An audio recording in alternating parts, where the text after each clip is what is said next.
The world's saying, look, you got a choice. You can either fix it or I can fix it. And if I fix it, you're not going to like it because I'm going to throw everything away. And everything means most of us.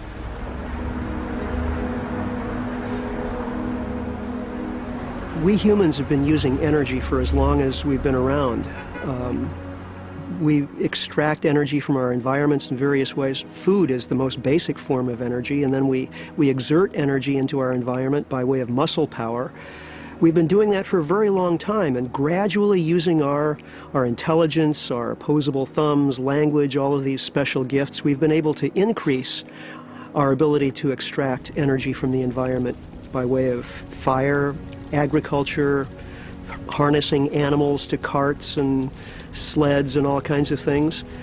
But with fossil fuels, we came across an energy source that was far beyond anything we had been using previously.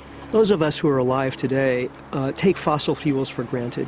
We've always had them around. Doesn't matter whether you're 20 years old or 70 years old. We've all grown up during this unique historic period of cheap, abundant energy from coal, oil, and natural gas. Even 150 years ago, something like 65% of the work being done in the American economy was being done by horses, oxen, mules.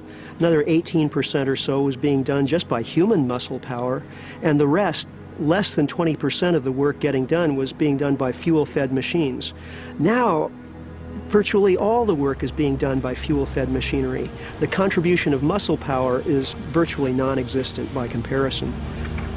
So this is a completely different way of living, of thinking about the world, and for us it's just something to be expected, that there's always going to be a machine to take care of us, to produce our foods, to carry us from one place to another. Imagine pushing your car 20 or 30 miles. That's what we get from a single gallon of gasoline that we pay maybe $2.50 for. That amount of work is roughly equivalent to 6 to 8 weeks of hard human labor. Imagine getting 6 to 8 weeks of hard human labor for $2.50. That's what we've gotten used to.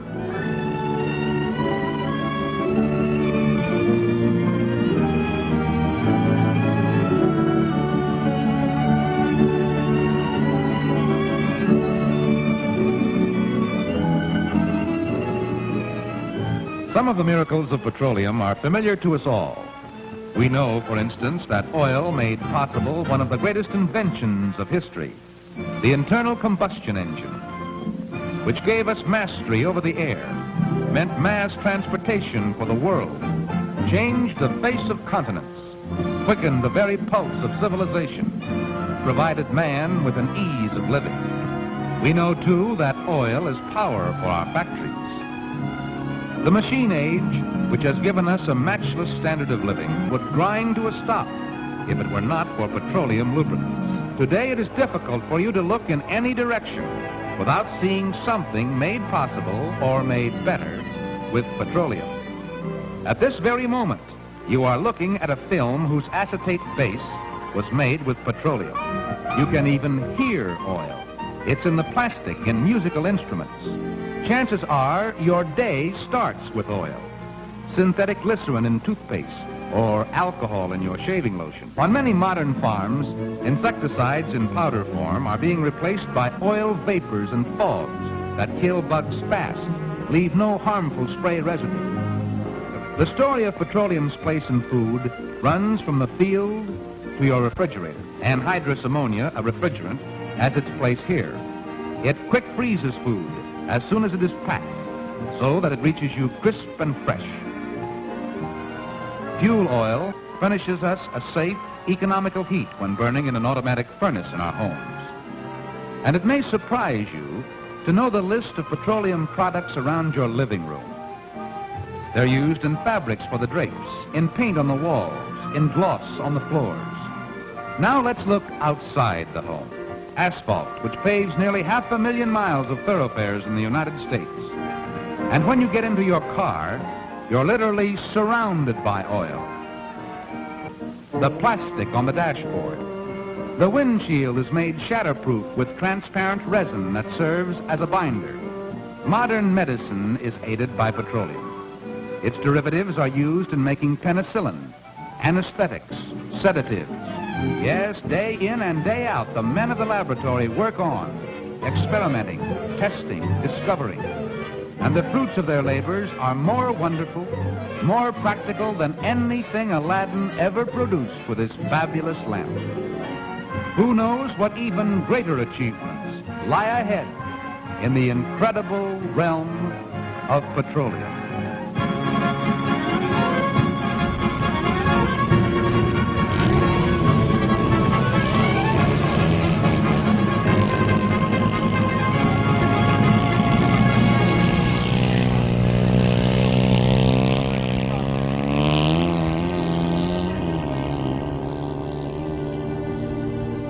I think it's fair to say that oil is the lifeline of our modern global economy. It is the principal energy source sustaining our civilization. The problem is, for the last 25 years or so, world oil production has exceeded new oil discoveries. So the reserves of oil in the world are now shrinking, and shrinking reserves will soon convert into declining production. This new world with declining oil production, which could begin any year now, could be this year, next year, 5 years from now, but I think it's close, it's imminent. And it's going to create a world very different from any we've known before, simply because throughout our lifetimes, oil production has always been increasing. The principal concern here is that we're not really prepared for declining oil production. I think the world of declining oil production will be so different from the one of rising oil production and oil use that we'll hardly recognize it. It's going to change almost everything we do, almost every facet of our lives and every sector of the economy. When historians write about this period, they may use the nomenclature BPO and APO, before peak oil and after peak oil. So I think there's been a public information campaign to discourage the world from gearing up and seriously preparing for a world in which oil production will be declining. Peak oil is a term that's used pretty frequently these days to describe the time when the world's rate of oil production is going to reach a maximum and then start to decline. Now, the reason we know that this is going to happen is that this happens in individual oil fields all the time. We find an oil field, gradually begin to exploit it, the rate of extraction increases, then when about half of the oil is gone, the rate of extraction peaks, starts to decline, and the tail end could go on for a very long time, but it will never reach the same rate of extraction that it did when it was at peak. The same is true of whole oil-producing countries like the United States. The U.S. used to be the world's foremost oil-producing nation back in the early part of the 20th century. The U.S. reached its peak of production in 1970. It's been declining ever since. The same is going to happen to the world as a whole. No one disagrees about that. There is some controversy as to exactly when that's going to happen, but everyone agrees it will happen, and when it does, it will change virtually everything about how we live in the modern world, because without energy, nothing happens. Food and energy are, and always have been, very closely related. Today, we use an incredible amount of energy in agriculture. Many, many times what we did before industrialization, and more energy all the time. If oil prices were to dramatically rise, say they were to double overnight, you would see broad impacts rippling through the agricultural sector, because the agricultural sector depends on energy. Farmers would be paying more for tractor fuel, truckers would be paying more for truck fuel, and the price in the supermarket would have to go up so that those industries could survive. So an energy crisis becomes a food crisis. The other thing that is happening today between energy and agriculture is biofuels.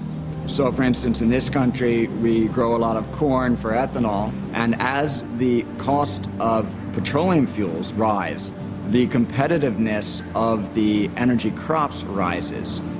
So a farmer will be more inclined to grow corn for ethanol than they might be to grow a food crop, because ethanol competes with petroleum fuels. So there's kind of a two-pronged effect.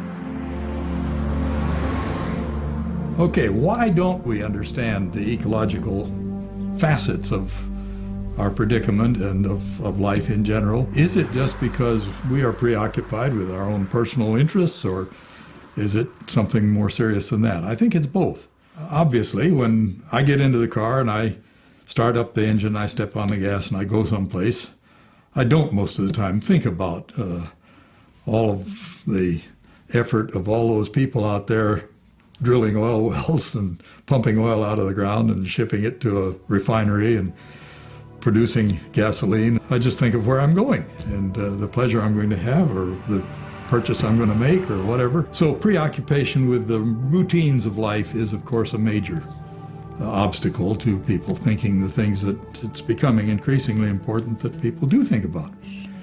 But in addition to that, we have been through a period of history in which expansion was tantamount to progress. The fact that every little town aspired to become a city, and the fact that the country was growing and becoming more powerful, and the fact that we were becoming more and more prosperous. And we compare ourselves with our colonial ancestors and we think, what great progress we have made, and so on. It means that the whole approach to the study of history has been a non-ecological approach. We have simply been preoccupied with the political aspects of it and with the economic aspects of it, with the fact that we advanced from being an agrarian society to being an industrial society. The biggest question always in my mind was how to understand the Industrial Revolution, because everything up to that point is pretty easily comprehensible. We figured out agriculture 10,000 years ago, and gradually the population increased as we spread out across the planet and spread agriculture with us and so on. But then 200 years ago, with the beginning of the Industrial Revolution, it's like everything goes haywire. The human population goes from fewer than 1 billion to 6.5 billion. And the scale of the human impact on the environment increases exponentially as well. So again, how to explain that? Well, I tried, looking into the history of capitalism and looking into our mythological, psychological interaction with nature and so on. But then finally, in 1998, I read a paper in Scientific American by Colin Campbell and Jean-Laurent Herrera titled The End of Cheap Oil. And for the first time, I began to understand the role of energy in human social evolution. And for several years, I studied this and read books. And I realized that this was the key to understanding everything that's happened in the last 200 years, that fossil fuels are the essence of the Industrial Revolution. So that creates a problem because fossil fuels are inherently finite. Oil was created, 90 to 150 million years ago, and we're drawing down that stock of highly concentrated fuel in an amazingly short period of time. What's 200 years compared to 150 million years? And that oil is going to be gone virtually by the end of this century. So the 20th century was all about using more of the stuff. And it was the great petroleum fiesta, one time only in the history of our species. The 21st century is going to be all about how that party winds down. This is the most serious problem to face the human race since we've been human.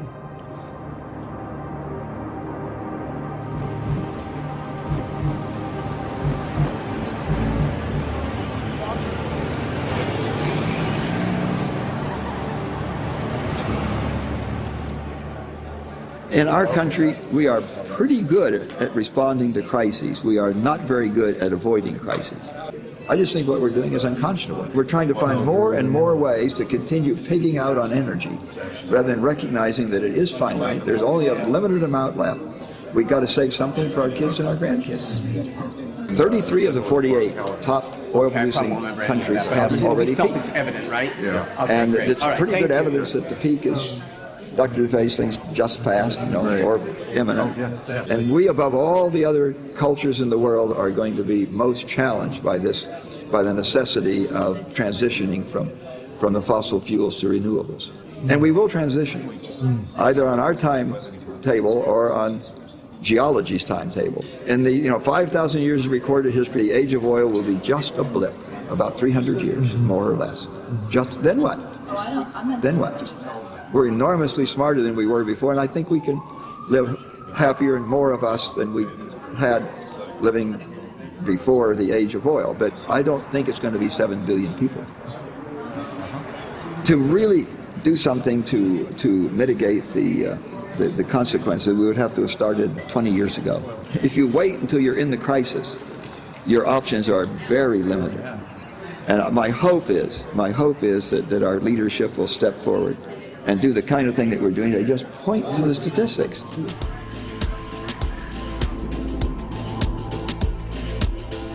Thank you for choosing National Car Rentals. We hope you enjoy your stay in the Denver area.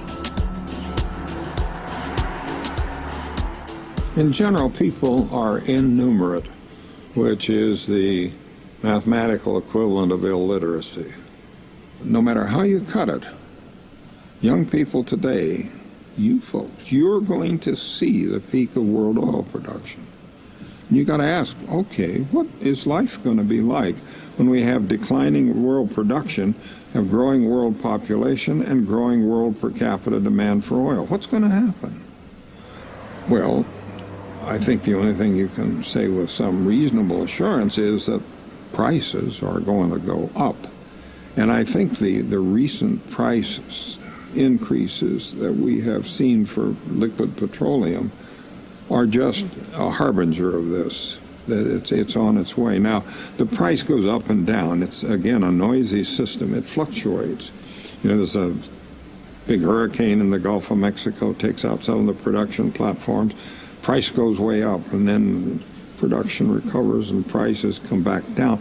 But it won't come back down to where it started, and it's on a rising trend, and I suspect you'll see this trend rising very, very rapidly as we go past the peak. Archaeologists study civilizations that have disappeared. What's a major factor in the cause of those disappearances? One factor, it's not the only one, but one factor is they grew beyond the capacity of the surrounding country to supply them with food. And, in olden days, you could maybe transport food however far a horse and wagon could travel in maybe a week, something like this. It might be 100 miles, but not farther than that. The average item of food on our table today has traveled 1,500 miles from where it was produced. And the only reason that's possible is that petroleum is so cheap.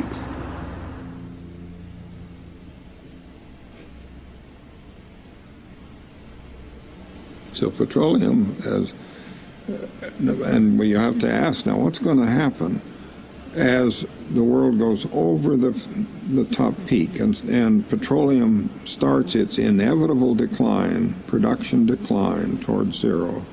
Modern agriculture is the use of land to convert petroleum into food.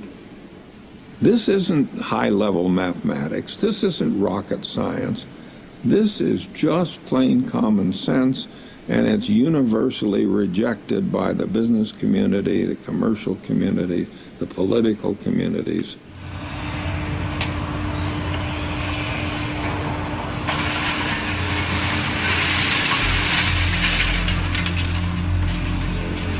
When I looked at what happened to ancient societies over long periods of time, I realized that the challenge they faced was the cost of their societies becoming more and more complex.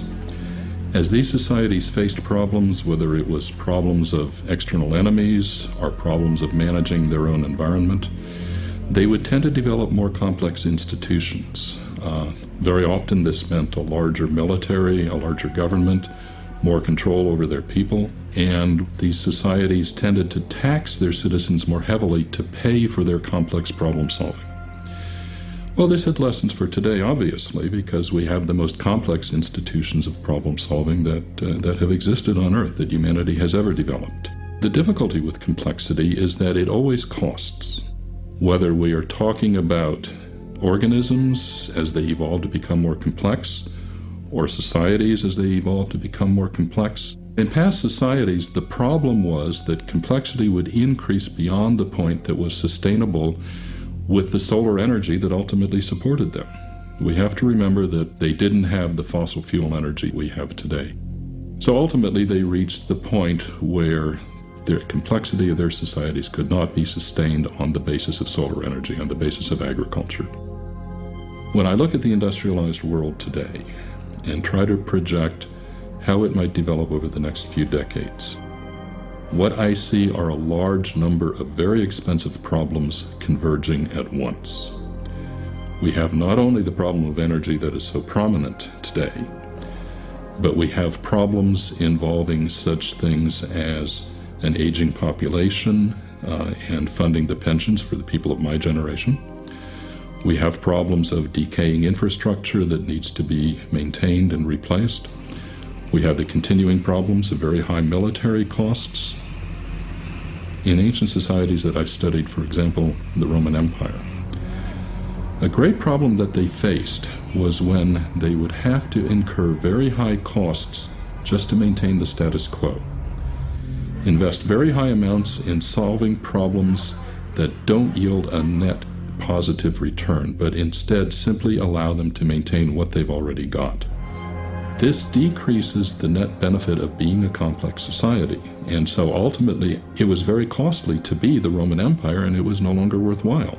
So the immediate problem that I see for our future is great difficulty maintaining the standard of living that people in industrialized nations are accustomed to, and the social and political unrest that may follow from this.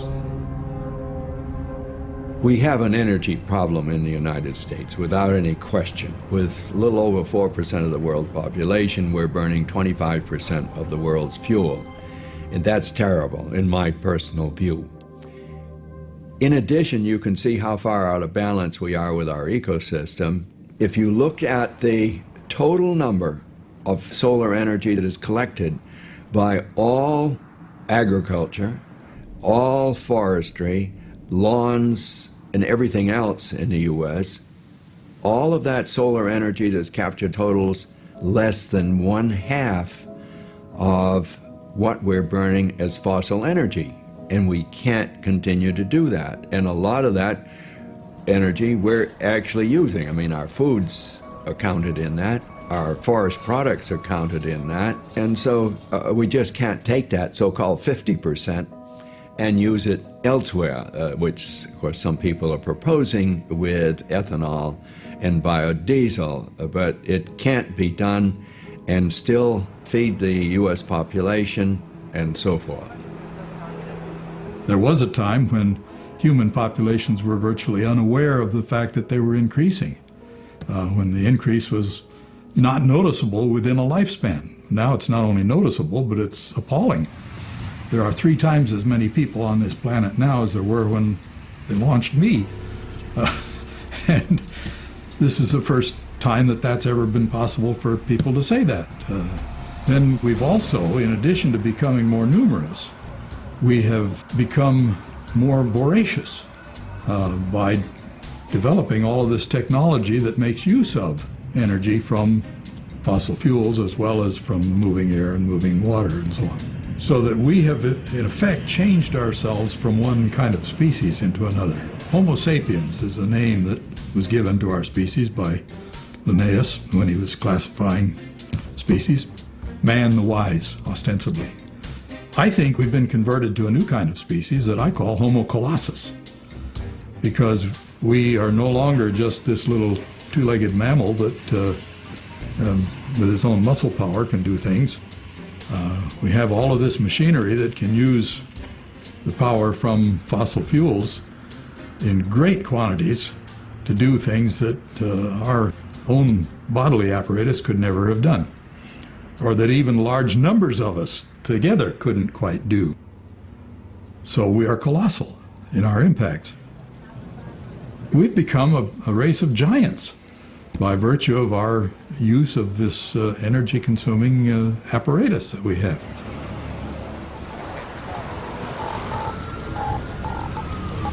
We've been advertised into being the world's greatest consumers. We're not, Americans aren't sort of genetically predisposed to being consumers. We are, I would say, victims of the greatest propaganda system ever devised in human history, which is the modern advertising industry.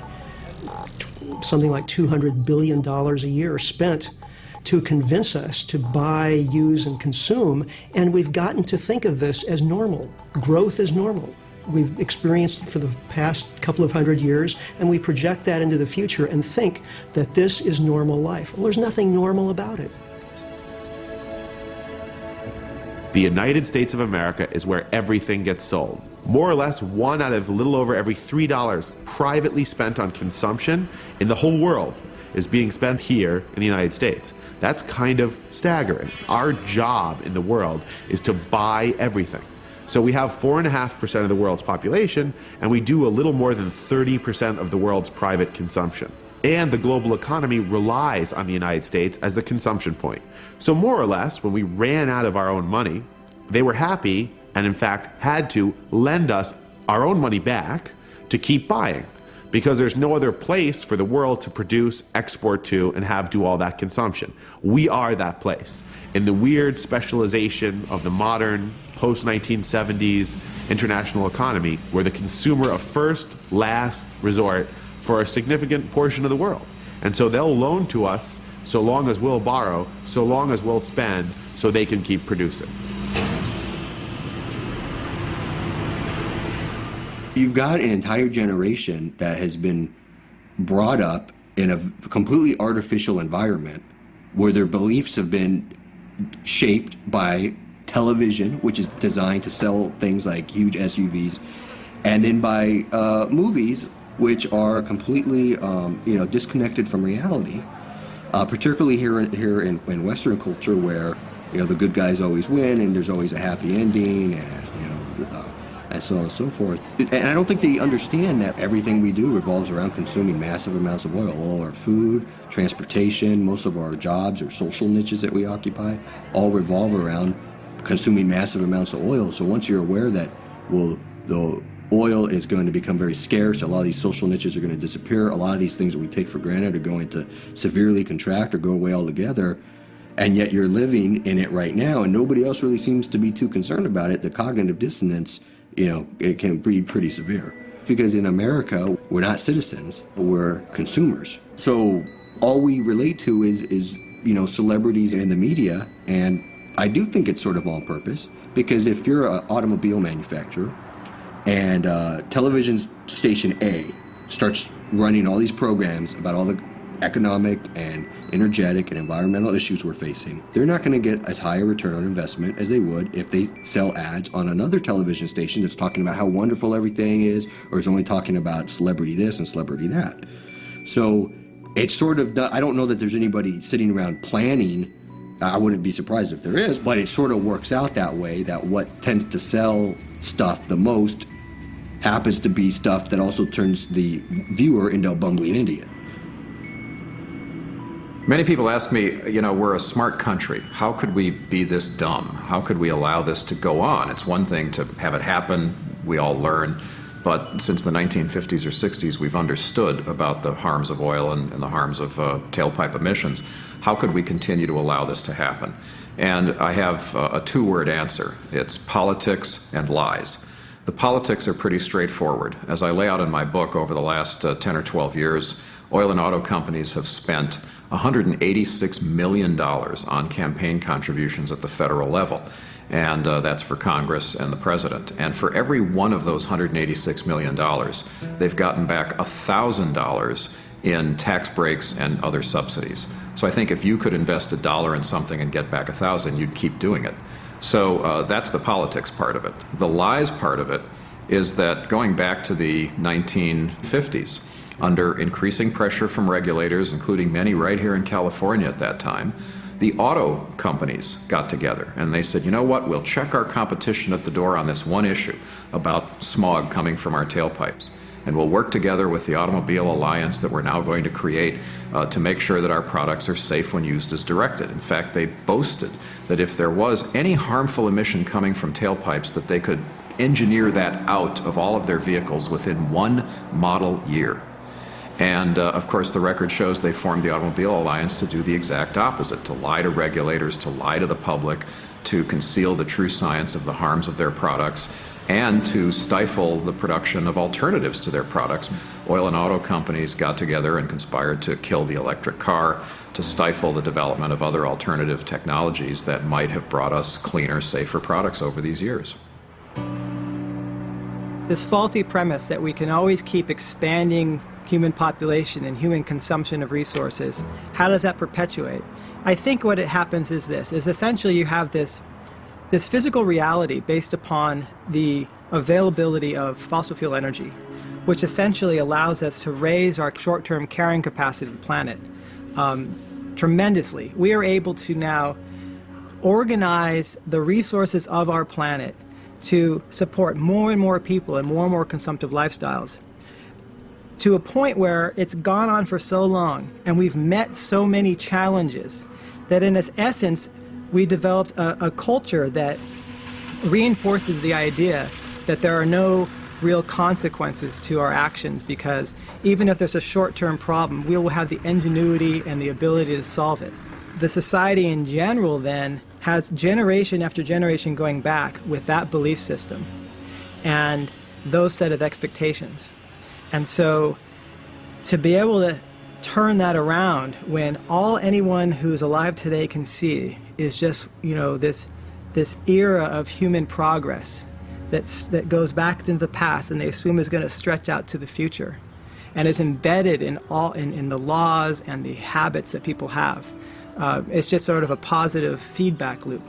So there you see this cultural constraint then on change that becomes very, very dangerous, because when that is challenged, it's challenging generations of belief and assumptions. And what happens is that those who challenge it are essentially putting themselves outside of their own culture. And that becomes very difficult to handle as an individual, psychologically and emotionally, because you're constantly going to be looking at your own culture and seeing, oh my gosh, it's crazy. It's crazy. And yet the culture will look back at you and say, you're crazy. And it becomes a matter of, understanding epistemology. How do you know what you know? Most people know what they know based upon what their culture has taught them over time, unquestioning. And then there are people who actually have to study the raw data, and they're trained as scientists to have their belief system based upon evidence. And when that contradicts, generations of belief, they're just like, hear no evil, see no evil, please, get out of my face, I can't handle this. And that became incredibly frustrating to me. I have kids, I want peace on earth, I want all good things, and yet I found that people that also want those things, unable to realize that, that we're all a huge part of this problem. It should have been obvious to us from the very beginning when we first started digging up coal and burning it, or when Colonel Drake drilled that first oil well in Pennsylvania. It should have been obvious to us that this was an inexhaustible resource. But it seemed like it existed in great abundance, and the amount of it that we were using at the time was so small that we treated it as if it were an infinitely available phenomenon. I remember Jimmy Carter suggested we're going to have to do without on some of the things that we're accustomed to doing with abundant petroleum energy. And immediately after he'd made an address to the nation talking about the need for adjusting, Howard Baker, who was then the majority leader in the Senate, went on the air with a counter speech in which he said that wasn't the American way, that the American way was to find more oil and produce our way out of this predicament that we were in. And that was an expression, really, of the attitude that tended to prevail at the time. The U.S. Department of Energy put me on a major committee. There's an advisor to the Secretary of Energy. And he, at that, way back in 1980, asked me to chair a study on ethanol because there was so much conflicting information. And I must admit, it still remains conflicting today. All of these studies have documented that the energy inputs to produce ethanol, well, biodiesel, from corn, from soybeans, from switchgrass, wood, and so forth, all have turned out to be energy negative. That is, it takes more energy to produce a gallon of ethanol and or biodiesel than the energy that is contained in the biodiesel and or ethanol. We have some people in the USDA and some other agriculturalists, particularly in the Corn Belt, who felt that ethanol, despite the data that we put together, could be very helpful, and they sold the politicians this bill of goods, ignoring the question of ethics of burning food to produce fuel, and the problems in the world where we've got 3.7 billion people who are malnourished on Earth today, the largest number ever in the history of the Earth. And ADM, Archer Daniel Midland, got into it, Cargill got into it, and then they thought it was a good deal. Of course, big subsidies, $3 billion now, going into that. So ADM was happy in getting a large portion of those subsidies, and then they gave subsidies to Bush and Gore and various congressmen to get elected. And so ADM was happy, the politicians were happy, and they could claim that they were helping farmers and helping the nation. However, I think you can put this whole thing into perspective from the point of view that 14% of all U.S. corn is now going into ethanol production. If you then look at what does that mean to all vehicle fuel use in the United States, it works out to be less than 1%. And again, I emphasize, less than 1%.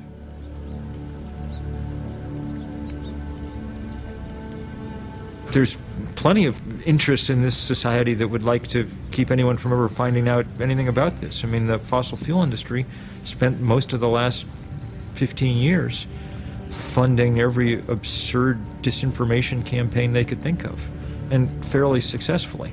But one of the reasons they were so successful was because we didn't really want to know the truth either, you know. It's a good deal easier to lie to people when they're happy to have you lying to them. It's extremely threatening to us because more than any country on Earth, we've taken the logic of cheap fossil fuel and run with it. More than any place else, our lifestyles reflect that dependence on cheap oil and cheap energy. We live in huge houses, we drive huge distances. We're going to feel that pinch if we start to change. We've become highly, highly individualized. That's what it means to live two people to a 4,000 square foot house and quarter mile from your nearest neighbor on some enormous subdivision. Our culture in this way is unique in that we're completely atomized and isolated. Most folks who are born here and live here their whole life, their very neural connections in their brains are formed within a very high energy, high tech society. And let's say in the last maybe 20 years or so, as our society has sort of become too complex for its own good, more and more people, because they're kind of getting tossed by the wayside, they start thinking, well, something's not right here. And since we're atomized, people don't start talking about their experiences with other people because they've sort of been shamed into it through what they watch on television and the rest of the media. And so you've got a lot of people who are sort of the greater society is not serving them, and they're sort of feeling left out, but they're not talking to anybody about it because they think they're the only person, or they're somehow in a minority, and they're actually more in a majority than in the minority. From about 1830, when our first data that's of any value starts, to about 1970, in every decade, actually including the Great Depression, average real wages in the United States rose, some more than others. But the 1980s and the 1990s are unique because they didn't. And so it's an unprecedented, extended crisis in the middle class real wages of this country that we're now in the third decade of. There's definitely a connection between the stagnant to falling real wages and the oil shocks and oil peaking in the mid-70s. One way that you can systematically redistribute the wealth of a society is to have the wages that the mass of people earn not rise as fast as the things they buy. So their nominal, their dollar wage, what it says on your check, that may be going up. Slowly, but going up. The problem is your real wage, or what you can buy with your money, doesn't. This is easiest and most commonly done when there's an inflation. When the prices suddenly rise so that in order to keep up, your wages would have to zoom up.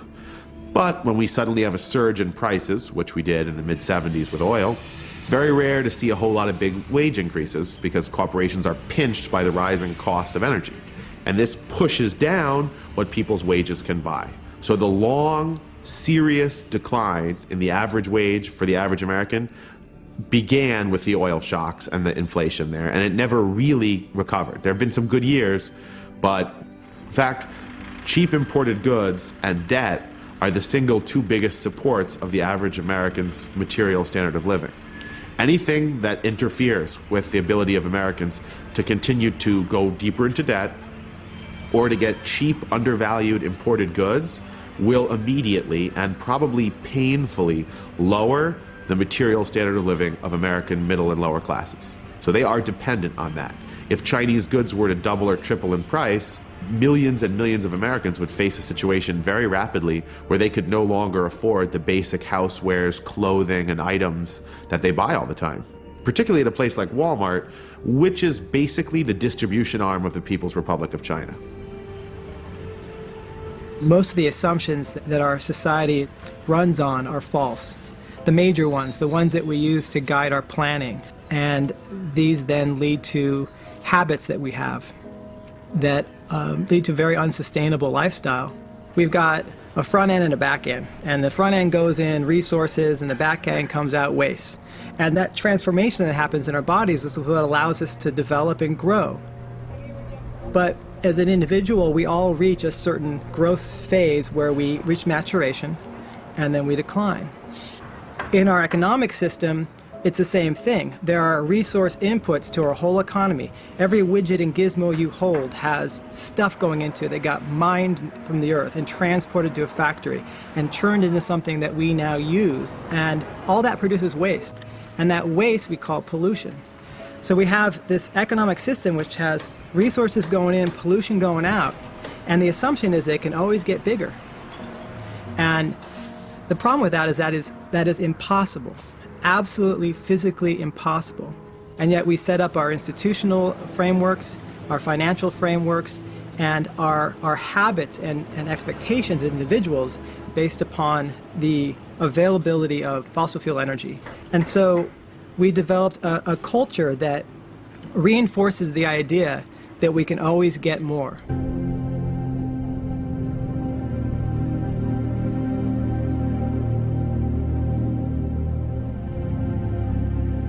The kind of atmosphere that this planet has is eminently suitable for human life.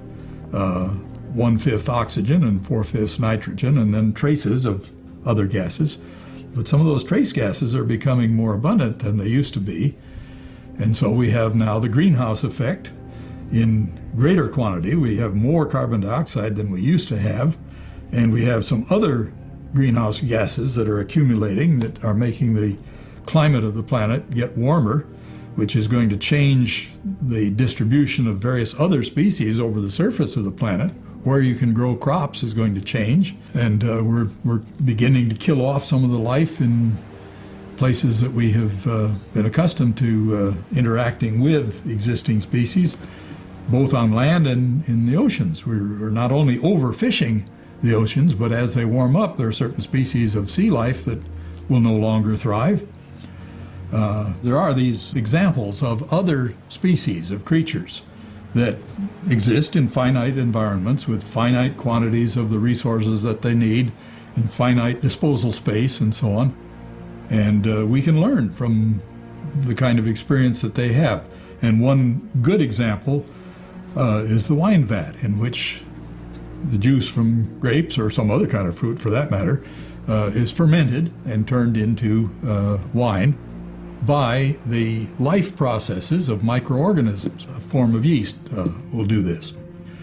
And if you think of a crock here in which you've put this mash of grape juice and so on, and you introduce some of that appropriate kind of yeast into it, they multiply and they consume the sugars, basically, that are in that mash, and they convert the sugar into alcohol and carbon dioxide.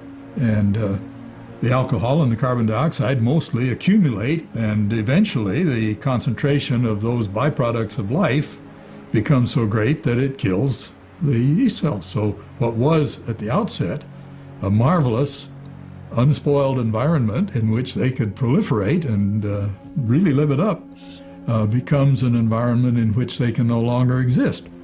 In effect, that's what we are doing now. We are so changing this planet on which we live that we might find ourselves in a position very similar to that of the yeast in the wine vat.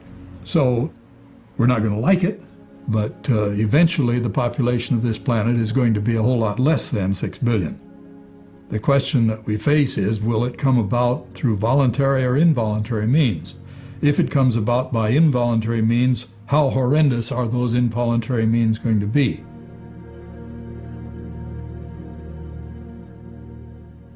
If we follow business as usual with 3 degrees Celsius global warming, the warming on Greenland and West Antarctica would be enough to have a lot of summer melt.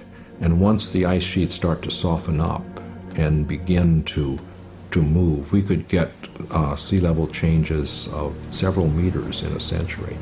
The big danger about ice sheets is the positive feedbacks that exist. As it starts to melt, it becomes darker, and that means it absorbs more sunlight. So that's one positive feedback. But also, as the ocean warms, it melts the ice shelves, which exist where the ice streams exit to the ocean. And so that opens the gate, and the ice streams move faster.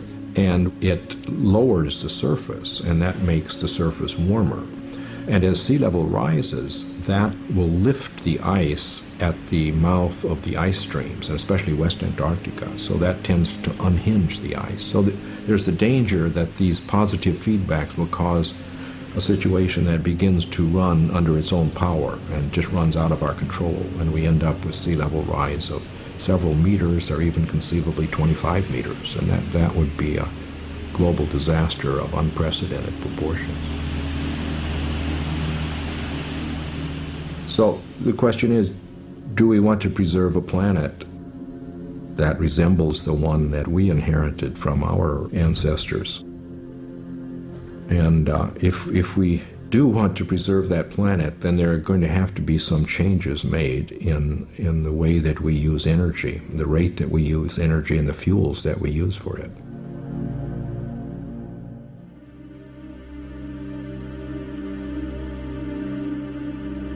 Probably one of the most important social questions is how to change behavior. And one of the reasons why behavior is so difficult to modify is because so much of it is automatic. We just react to our current environment. We do things by habit, the way we've done them thousands of times before.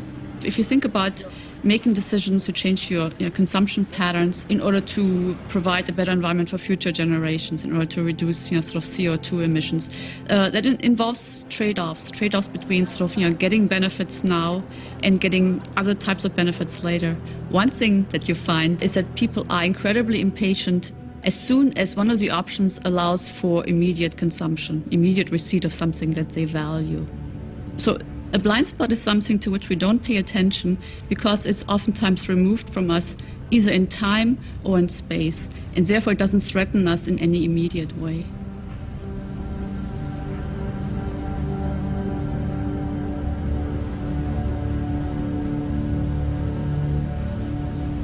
There's this great line by Zygmunt Bauman, rational people go quietly, meekly into a gas chamber if only you allow them to believe it's a bathroom. And what he's talking about is that at every step of the way, it was in the Jew's rational best interest to not resist. Would you rather get an ID card, or do you want to resist and possibly get killed? Do you want to move to a ghetto, or do you want to resist and possibly get killed?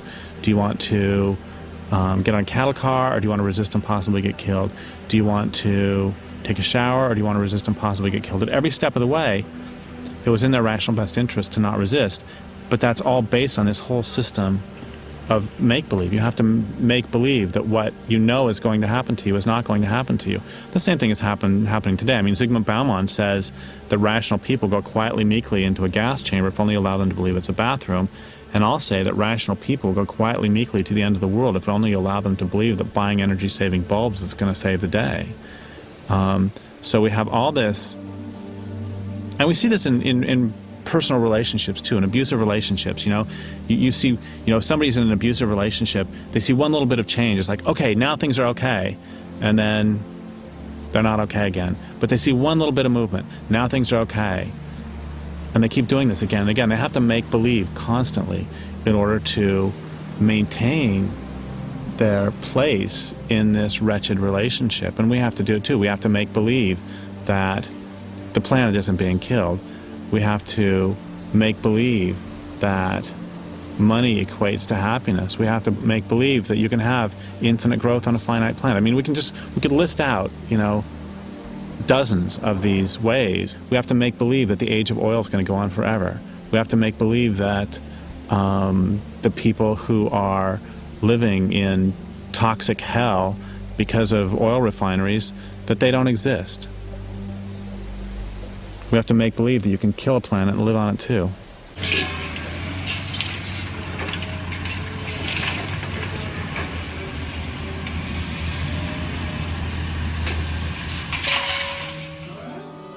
There's no way we're going to fix this mess by adjustments at the margin. That this is about a fundamental rethinking of what it means to be human, a fundamental rethinking of our relationships with one another, our institutions, our culture. And it means exposing and penetrating the stories of empire that keep us locked into this system. They create a kind of cultural trance that says, this is just, it's right, it's the only way it can be. And so all our economic stories about economic growth, about you need wealthy investors to grow the economy, that you shouldn't have welfare programs because they just coddle lazy people. All our stories about money is wealth, people who are making money are creating wealth, and so therefore they own it. This is all clouding the reality that economic growth is really about rich people expropriating the property of poor people and turning it into garbage to make money for rich people, which gives them more power relative to the people who do not have property, are not participants in the financial ownership system and the financial games that it plays.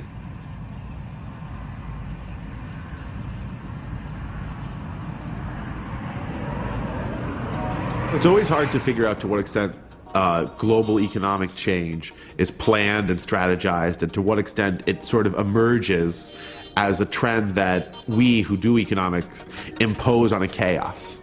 Honesty, even though it's more frightening, there's no one driving the train, okay?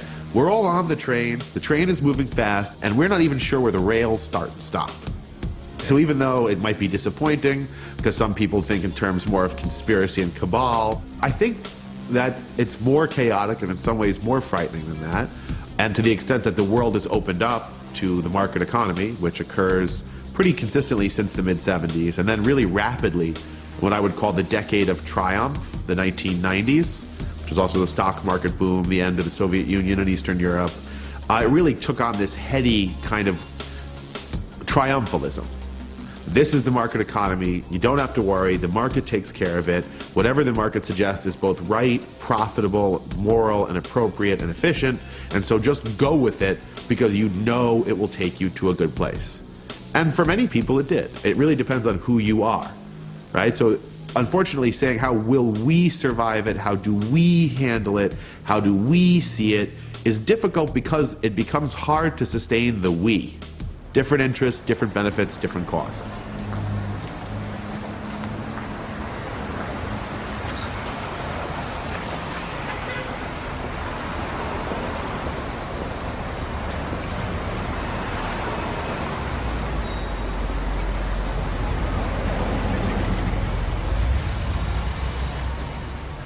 I dropped out of college for a while, and I worked on these iron ore freighters. You know, we go up here and get a whole load, however many thousand tons of this iron ore, and haul it down, throw it in a blast furnace in Buffalo, run back up and get some more. And I used to think, will we ever run out?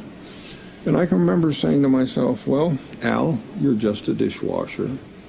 There are smart people in Washington. If there's any danger of running out, they will act rationally and warn us so that we can reduce our consumption. And I'm ashamed to admit how many years it was before I realized that my trust was misplaced. And I suspect that if you ask any of these people on the street about these problems, you'll most likely find that they have faith that somebody intelligent is looking at these things. And that isn't a justified faith.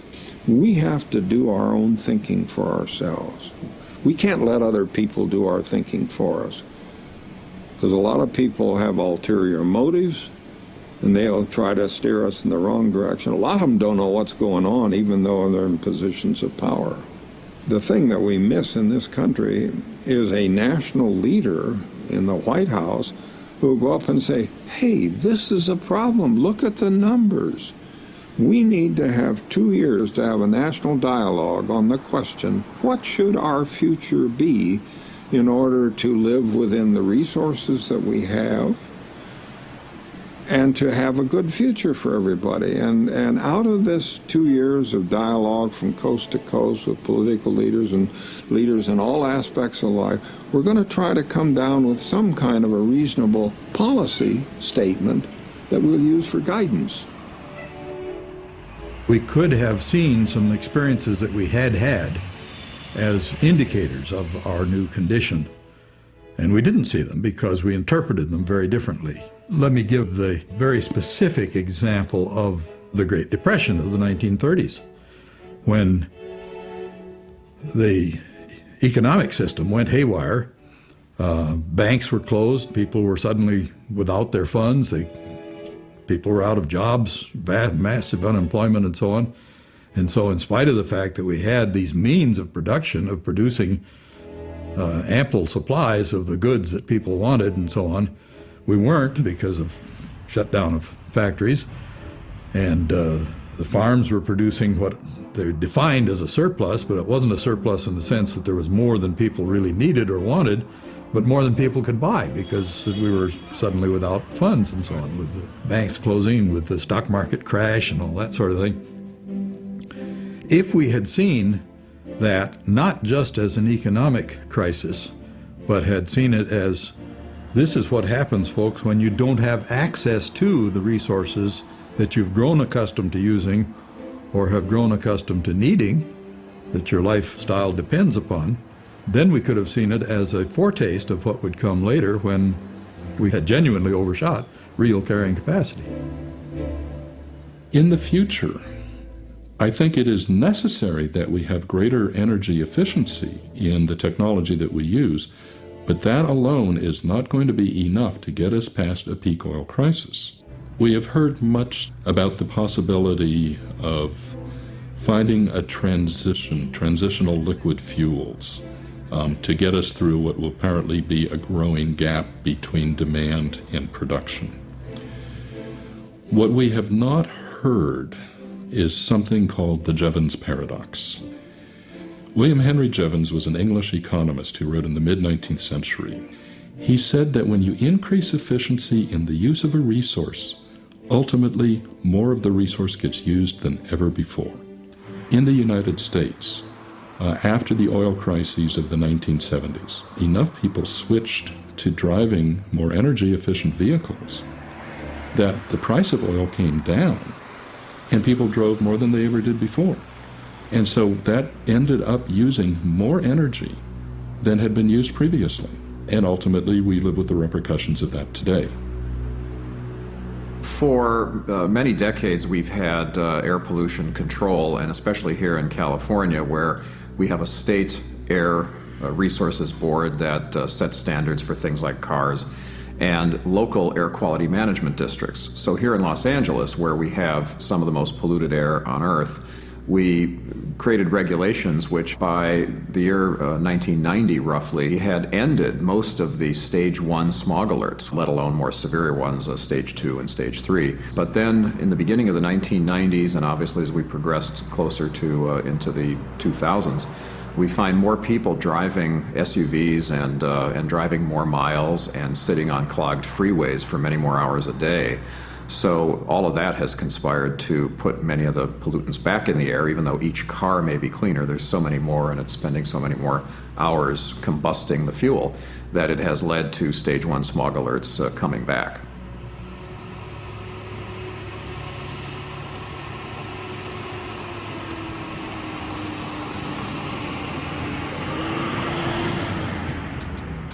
As we know now, the oil and auto companies spent a lot of time and money trying to confuse the public and regulators about what was actually coming out of those tailpipes and what was actually the harm as a result. The research shows that children who are living within a mile of a busy urban freeway lose as much as 1% of their lung function every single year. That now there's laws in many states, including California, that say you can't build a school within so many 100 feet of a freeway for that very reason. When you look at the science that shows that 100,000 people die prematurely in this country every single year from completely preventable petroleum-related air pollution, and that 6.5 million more suffer from asthma and other respiratory diseases, week after week, month after month, there's a steady drumbeat of more science that shows not only are there more harms than we thought to our reproductive system, to our ability to think, to shortening our lives, to shortening our breath, but that levels of pollution we previously thought were benign are actually very harmful. And because we're spending so much more time in traffic, and there's more of us, we have a growing pollution problem with many more of these pollutants that are threatening our very lives. This question of hard landing, soft landing, and does the political system collapse? Of course, I hope it doesn't. I kind of like the way the world has been working, but again, Americans benefit from, a huge supply of cheap energy. So I'd say it's just about 50-50 between getting our act together and starting to resolve the problem as fast as we can and put in the temporary things like a 55-mile-an-hour speed limit or the high-efficiency diesel automobiles that are being marketed in Europe, wind energy because the wind turbines are well engineered now. But even then, there's the possibility that some event like Saudi Arabia descends into civil war or something in the economy collapses, and then the whole economy collapses. So if you want to claim that some miracle will come along, like horizontal drilling or three-dimensional seismic, some miracle will come along and bail us out, we should adjourn over to the nearest synagogue or mosque or church and think about it. But it verges on religion to say that some miracle will come along and bail us out. If we presume a global peak oil scenario, and we presume that we descend the peak at about the same rate as we ascended the peak, bell-shaped normal curve, then we would begin to see real pain within a year or two, and that pain would accelerate as we move forward in time, because simply significant large blocks of buyers will be knocked out of the market with all the pain and chaos that ensure, but they will be pushed out of the market by the price. So if it really adjusts to the price it should be as a rare resource given peak oil, the price will shoot up, you'll have massive recession and inflation and dislocation, but the consumption rate of oil will be dropped because it will simply move out of the realm of the feasible, out of the realm of the plausible pretty quickly. However, it takes a real one, and here's the disconnect and the chaos and the pain, you can quickly respond to a change in price. Well, I can't afford that anymore. That doesn't necessarily take a long time. But you cannot quickly redo a production and residential and agricultural infrastructure to take account of and maneuver around that sudden change in price. If you believe in a market economy, if you believe in classic market economics, then prices order human behavior and prices determine distributions of wealth and income. Once that happens, you have wild dislocation in human behavior immediately, and you have wild dislocation in the distribution of wealth and income. And that creates a socially chaotic and economically chaotic situation.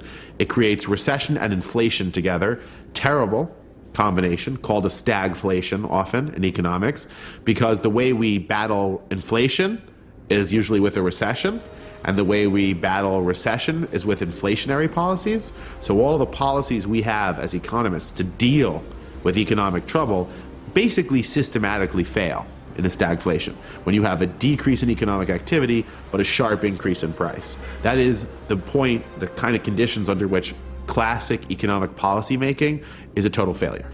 So we are set up poorly to handle it. It will be a massive dislocation, and it would be something to be very much working around and against, and to be very much frightened of. I see the oil situation as part of a much broader situation where we're pressing against the limits of many of the Earth's resources.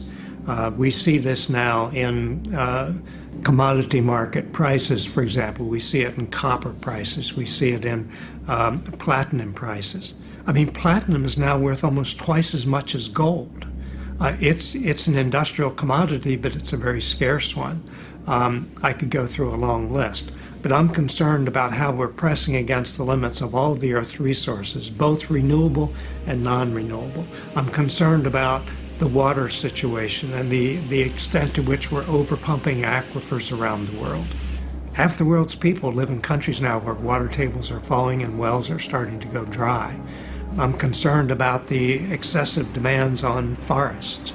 I'm concerned about climate change and the fact that we're discharging so much CO2 into the atmosphere from burning fossil fuels that nature cannot absorb it. So if everyone in the world consumed at the same rate as the average American, we would need 3 planets. The problem is we only have one.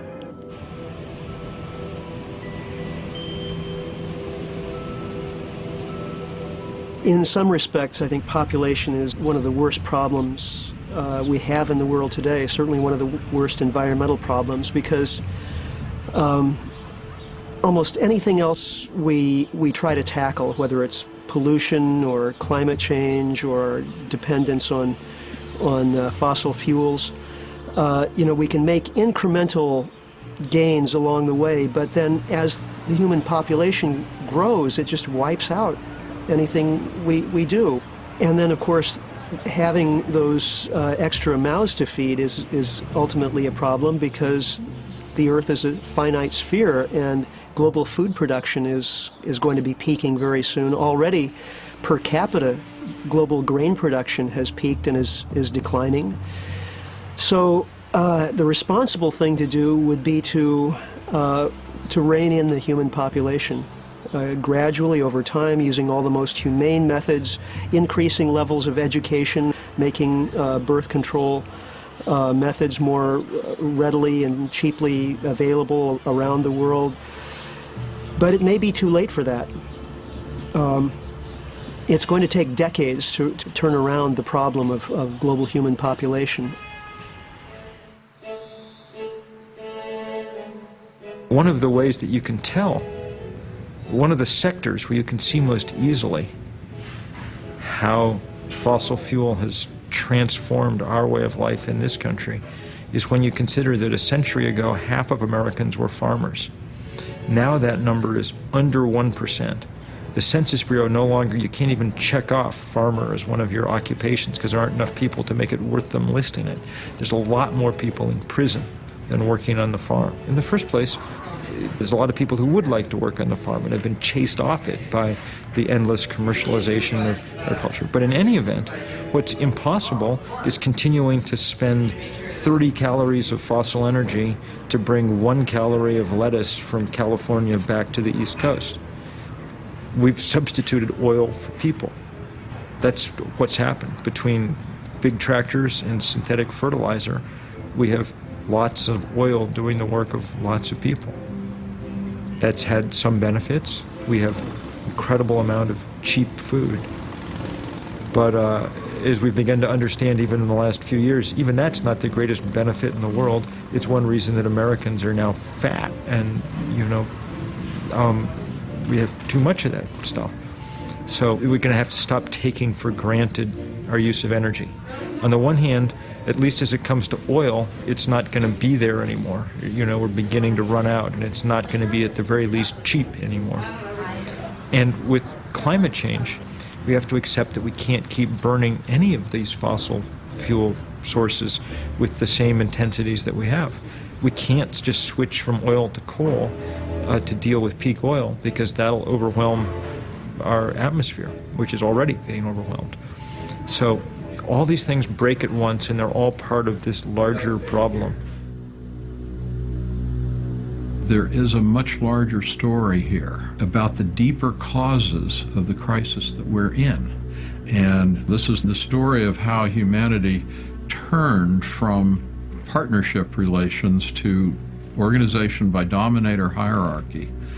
5,000 years ago, it started organizing by these hierarchical structures. And when you organize by that kind of structure, you've got a few people on the top, and you have a lot of people on the bottom.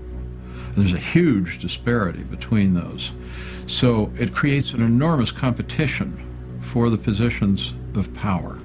And within that dynamic, it becomes imperative to maintain the system to appropriate more and more of the resources to maintain that structure of dominance, to maintain the military forces, to maintain order, to maintain the priesthoods that develop the ideology and the religions that legitimate that dominator hierarchy.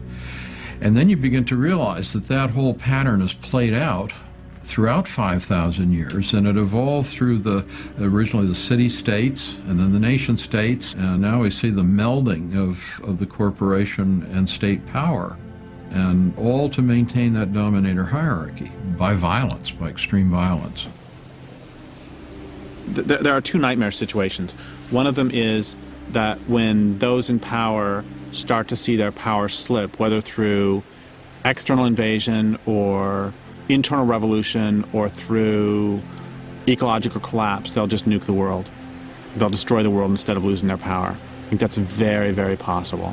Another nightmare scenario is that this culture continues to sort of trundle on for another 500 years, just keeps taking off the top of mountaintops to get at coal, keeps doing everything it's doing, with the rich getting richer, the poor getting poorer, the rich getting more and more strange, as they, continue to explore space. It's insane to be exploring, is there life on other planets? We'll keep this up and there won't be life on this one, It's insane. So that's my other nightmare. Over 470 mountains have been blown up in mountaintop removal, coal mining, and when I was born, all of those mountains were still standing. And in my lifetime, hundreds more mountains will be blown up if we don't do something. Mountaintop removal started in the 70s, but it really ramped up in the late 90s and in to the 2000s, but it's been going on for about 30 years. It's much more profitable to just blow up the mountain than to hire a bunch of people to go underground and pull the coal out. They have these huge machines that are called drag lines, and they're 22 stories tall, and the bucket is big enough to pick up a small house. And it just takes a couple of people to run it, whereas, you know, it's doing the work of literally that hundreds of people would have done otherwise. Around 1950, there were 150,000 coal miners in West Virginia, and now there are less than 15,000. And they're producing relatively the same amount of coal. So you can imagine, with your labor costs go from 150,000 to 15,000 people, you're making quite a bit more money. I don't believe we have the right to blow up some of the oldest mountains on Earth for one generation to have cheap electricity, because those are mountains that my children will never see and your children will never see. I think the big question facing all of us is, will we transition to cleaner energy systems, to ways of doing the things that we all need to do that are not going to continue to push the planet towards the tipping point? Or are we going to not act until it's too late? 200 years ago, the activities of humans were just an infinitesimal scale compared to the scale of global events and, you know, natural phenomena on the Earth. Now we're so big that it's, you know, we couldn't fight World War II over again. It was fought on gasoline. Much of it was from the continental U.S. That's all gone. It's depleted. And right now it's ironic that we're waging war in Iraq using Middle East oil against Middle East people. And no matter what politicians say, a central part of the war is petroleum. Now go broaden your view a little bit and ask about all these global trade agreements that are getting to be somewhat controversial. I think that one of the principal motivations behind the U.S. support for those agreements, and its support from both Democratic and Republican Party, is to allow us to get our hands on their resources before they get developed and want to use them for themselves. We want to go to other countries and take their resources to drive our SUVs. One has to look at things in terms of arithmetic. And the interesting thing is that arithmetic and science that sort of goes with it, these aren't democratic. The three of us can't vote as to whether or not there's global warming and have our vote determine whether or not there's global warming. It's happening whether we vote on it or not. And we have to realize that on these big issues, science doesn't care how people vote. It's just going its own way, responding to the things that we do, the way we insult the environment and so on. And of course, if we don't stop population growth, nature will. And it'll be the four horsemen of the apocalypse. It'll be disease and war and famine, that sort of thing. This is basically what global trade has done. It has allowed for us in the U.S., for example, I'm sitting right here, I'm able to acquire through purchase resources from the other side of the world. And it's the putting together of resources from one part of the world and resources from another part of the world and bringing them to one place that overcomes the limitations of any particular geographic space, that allows for more and more things to be built, more and more complexity. Now the problem is that globalization also means that everybody is now tied in to this ecological overshoot we're in, and that it's very difficult for anybody in any particular place to feel that they can manage their own affairs. And it's not just for the resources, it's also for the pollution. So there's never been a time when all these civilizations around the world are essentially linked up through resource exchange in this globalized free trade system that in the short term gives us amazing economic growth, but in the long term makes us incredibly vulnerable to any shortfall in those resources, to political instability with any trade partner. And so massive amounts in terms of militarization to make sure that all these people keep trading with us. We set up gigantic banking frameworks and global trade agreements to say, you better keep trading with us. And that all has a cost too. The bureaucracy has a huge cost.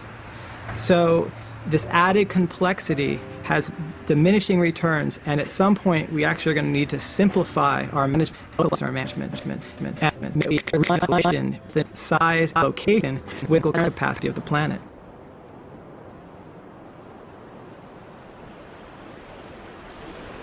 The world's saying, look, you got a choice. You can either fix it or I can fix it. And if I fix it, you're not going to like it because I'm going to throw everything away. And everything means most of us.